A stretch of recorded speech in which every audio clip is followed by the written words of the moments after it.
Neverending Chain by Dragon Translator. Chapter 159 Humanoid Dragons.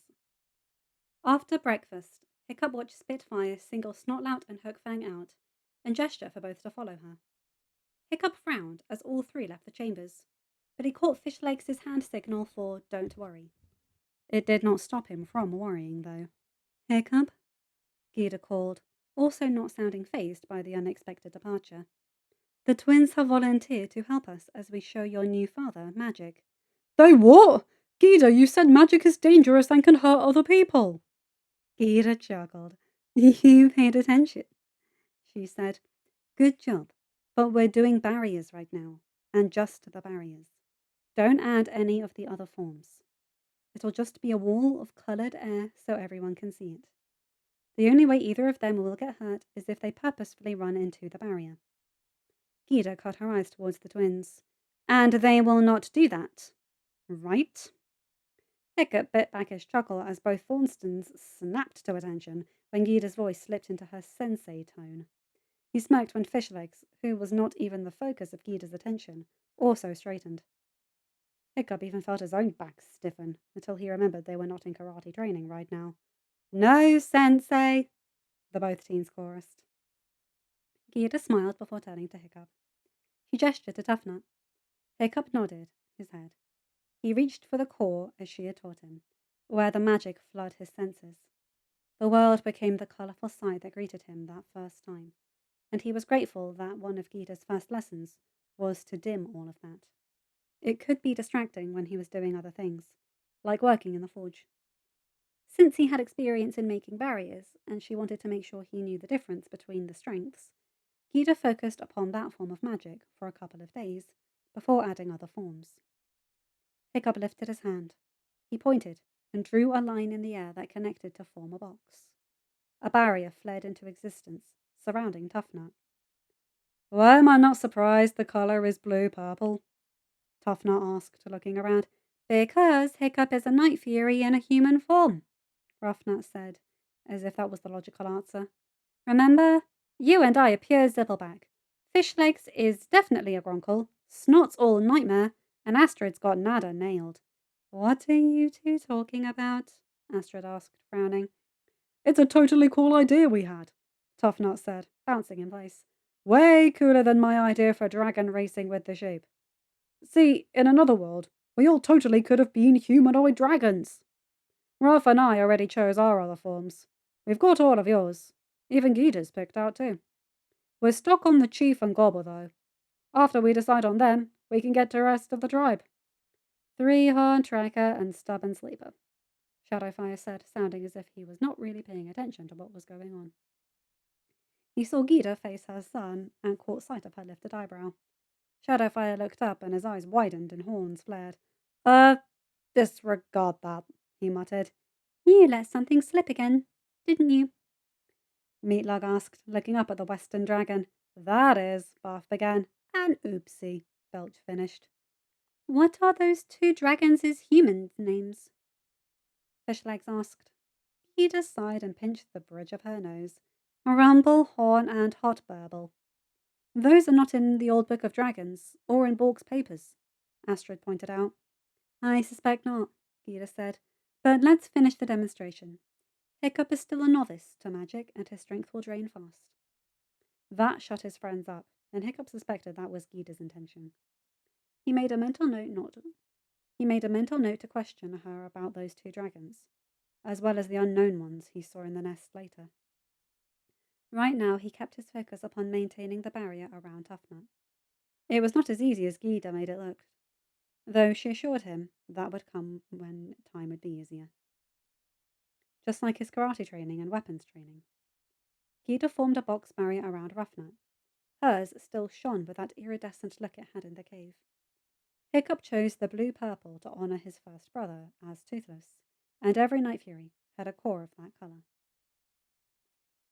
As Gita's nod, the twins tried to touch the barrier palm to palm. At Gita's nod, the twins tried to touch palm to palm. The barriers kept both hands apart, even when the twins pushed with all their might. "Ease up," Gita said. The twins relaxed. Gita's barrier disappeared. Hiccup waited until he was sure Tuffle was not pushing against it again before letting his barrier fade. The last thing he wanted was for his friend to hit the stone floor. Gita held out her hand, palm up, and a fireball formed above it. Hiccup grinned and held out his hand, palm up as well. He knew what was next. It had been one of his favorite lessons so far. He called for the fire in the core, and a small fireball soon hovered above his hand. Both he and Gita flicked their wrists so that the fireballs rolled off their fingers. They both turned their hands as the fireballs fell. Just before both hit the stones, the fireballs reversed. Hiccup chuckled as both he and Gita caught them, turned their palms up once more, and repeated the process. They did that several more times. Yo-yo,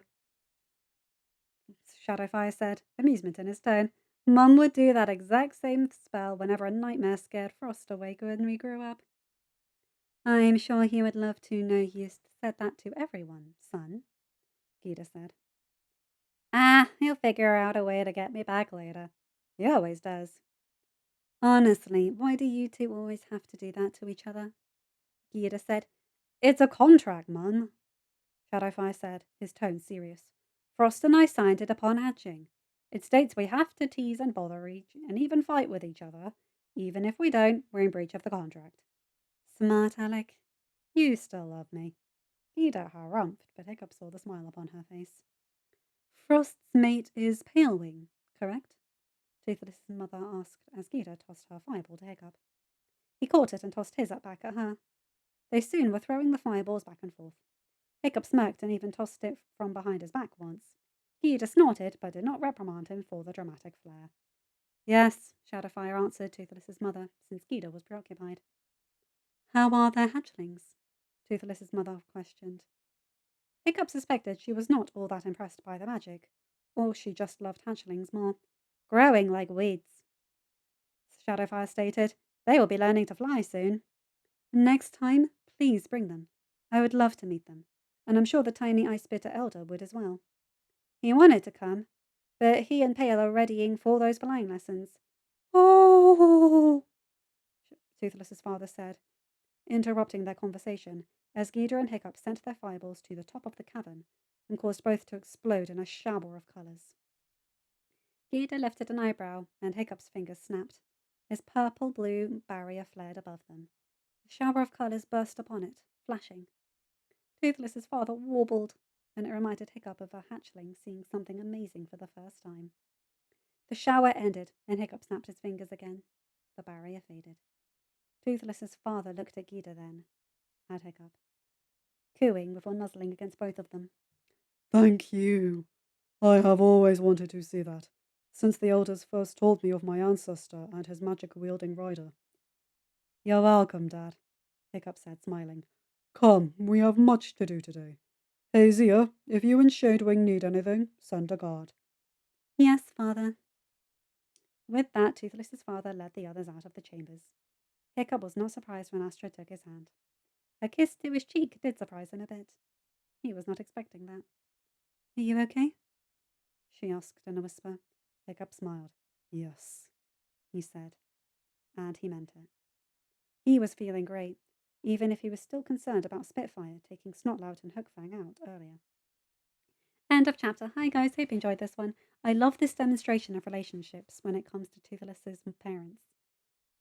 His dad, even though he's a dignified and well-respected alpha, is acting like a child because he's seeing magic for the first time. And Toothless's mother isn't even trying to stop him. She's just like, I love him even if I'm not interested in this. So she starts asking about the babies. I love that. Anyway, you guys know the drill. Like, comment, and subscribe, and hit that bell to get notified whenever I upload a new video. Have a good day, night, whatever time zone you're in. Make sure to check out my Ko-fi and Patreon as well. Links in the description below. Bye!